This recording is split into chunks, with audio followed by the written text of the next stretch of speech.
Leadership in the Turtle Mountain Community School District is ramping up security efforts at the high school this week following a rash of fights among students at the school. Acting Superintendent Dr. Shane Martin says a series of fights last week prompted administrators to put the high school in what they call containment and get local law enforcement involved.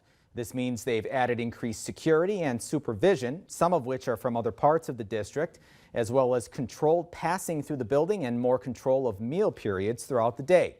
Martin says communication with families and the school board has been key.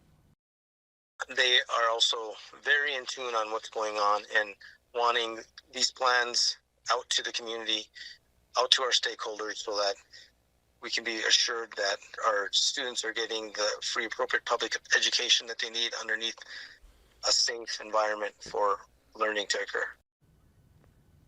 Now, the high school has roughly 500 students. In some instances, Martin says students were disciplined according to their school policies. He says they haven't seen further incidents since they moved to the containment procedures. He adds that they'll be in place through at least tomorrow, and they plan on meeting with their school resource officer and security midweek to determine if they need to stay in place.